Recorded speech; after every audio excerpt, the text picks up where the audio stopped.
रंजीत देसाई का नाम सुनते ही हमें याद आती हैं बड़ी बड़ी ऐतिहासिक कहानियां, है ना। लेकिन आज हम बात करेंगे उनके एक बिल्कुल अलग नोवेला शेकरा की। ये कहानी हमें इतिहास से निकालकर सीधे जंगल के दिल में ले जाती है, एक ऐसी दुनिया में जहां इंसानों के नहीं बल्कि प्रकृति के अपने कठोर नियम चलते हैं। तो चलिए इस कहानी को और करीब से जानते हैं। जरा एक ऐसी दुनिया के बारे में सोचिए जहां कोई अदालत नहीं, कोई पुलिस नहीं, कुछ नहीं। यहां बस एक ही कानून चलता है, एक ऐसा नियम जो लिखा नहीं गया, पर हर जीव की हर सांस उसी के हिसाब से चलती है। और वो कानून है अस्तित्व। जी हाँ, बस जिंदा रहना, सर्वाइवल। यही है इस कहानी का, इस जंगल का सबसे बड़ा और अकेला सच, जहां हर पल एक जंग है और हर सांस एक जीत। तो चलिए चलते हैं इस दुनिया के अंदर। और इस सफर पर हमारा गाइड कौन होगा? कौन है हमारा हीरो जो हमें जंगल के इस अजीबोगरीब ताने बाने से मिलवाएगा? तो मिलिए शेकरा से। ये एक बड़ी पेड़ पर रहने वाली गिलहरी है। पर रुकिए, इसे कोई हीरो मत समझ लेना। ये तो बस एक मूक दर्शक है, एक साइलेंट ऑब्जर्वर जो जंगल में रोज होने वाले जीवन और मौत के खेल को चुपचाप देखता है। और हम उसी की आंखों से इस दुनिया को देखने वाले हैं। तो इस साइलेंट ऑब्जर्वर की आंखों से हम क्या सीखते हैं?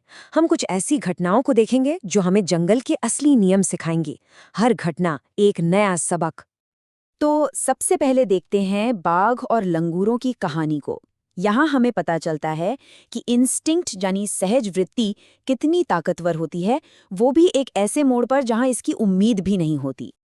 अब मजे की बात ये है कि ये लंगूर ये शेकरा को बहुत तंग करते हैं। फिर भी जब शेकरा एक बाघ को उनकी तरफ आते देखता है ना, तो वो चिल्लाकर उन्हें चेतावनी देता है। मतलब जंगल में रिश्ते सिर्फ दोस्ती दुश्मनी के नहीं होते, उससे कहीं ज्यादा कॉम्प्लिकेटेड होते हैं। अब आता है दूसरा सबक।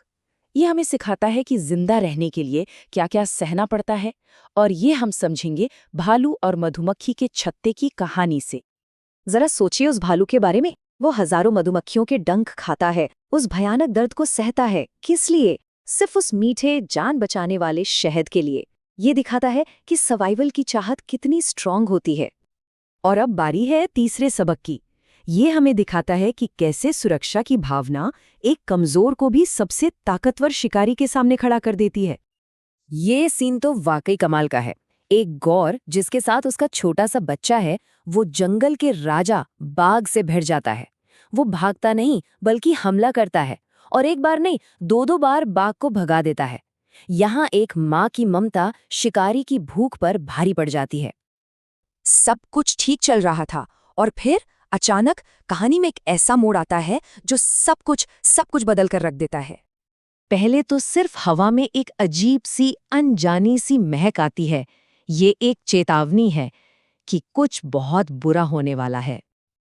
और फिर वो खतरा सिर्फ एक महक नहीं रह जाता। दूर आसमान में एक लाल रंग की चमक दिखने लगती है। डर अब और बढ़ जाता है। अब खतरे को अनदेखा नहीं किया जा सकता। और देखते ही देखते आग पूरे जंगल को अपनी चपेट में ले लेती है, और उस एक पल के लिए जंगल का हर कानून टूट जाता है।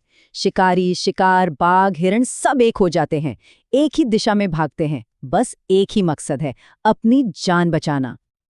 आग बुझ जाती है, लेकिन उसके बाद जो बचता है वो है एक खामोश, उजड़ा हुआ जंगल। एक तरफ देखिए वो हरा भरा जंगल जो कभी था, और दूसरी तरफ बस एक काला वीरान खंडहर। जिंदगी की सारी रौनक सब खत्म, सब राख हो चुका है। और फिर शुरू होता है महान पलायन। हाथी नदी पार कर जाते हैं, गौर एक नया रास्ता पकड़ लेते हैं, यहाँ तक कि तालाब का मगरमच्छ भी उस बंजर जगह को छोड़ देता है। और इन सबके जाने के बाद शेखरा बिल्कुल अकेला रह जाता है। और अब कहानी अपने सबसे मुश्किल सवाल पर पहुंचती है। इस राख के ढेर में शेखरा को एक फैसला लेना है, रुके या चला जाए। उसके सामने दो रास्ते हैं। एक तरफ वो बाकियों के साथ जा सकता है, एक नई अनजान दुनिया में जिंदा रहने का मौका। यही रास्ता सबने चुना है। दूसरी तरफ वो यहीं रुक सकता है, इस वीरान लेकिन अपने घर में अकेले। और फिर शेखरा अपना फैसला लेता है, एक ऐसा फैसला जो दिल को छू जाता है। वो तय करता है, सिर्फ इसलिए कि दूसरों ने छोड़ दिया, मैं इस जंगल को नहीं छोड़ूंगा। और बस इसी एक फैसले से वो सिर्फ एक गवाह नहीं रहता, वो उम्मीद और हिम्मत की एक मिसाल बन जाता है। तो देखिए शेखरा अब सिर्फ एक गिलहरी नहीं है, वो मासूमियत और हिम्मत का प्रतीक बन जाता है। एक ऐसी दुनिया में जहां ताकतवर हमेशा कमजोर को दबाता है, ये कहानी सिर्फ जंगल की नहीं, हमारी अपनी दुनिया की भी लगती है। तो कहानी के अंत में हमारे पास क्या बचता है? एक अकेले सर्वाइवर की तस्वीर, जो इस वीराने में भी उम्मीद को चुनता है। वो अकेला है और इंतजार कर रहा है अपनी दुनिया के फिर से जी उठने का। और ये कहानी हमें एक बहुत गहरे सवाल के साथ छोड़ जाती है। जब सब कुछ खत्म हो जाए, जब अपनी दुनिया ही ना रहे, तो वहां रुके रहने का, अपनी जड़ों से जुड़े रहने का आखिर मतलब क्या है? ये एक ऐसा सवाल है जो कहानी खत्म होने के बाद भी हमारे साथ रह जाता है।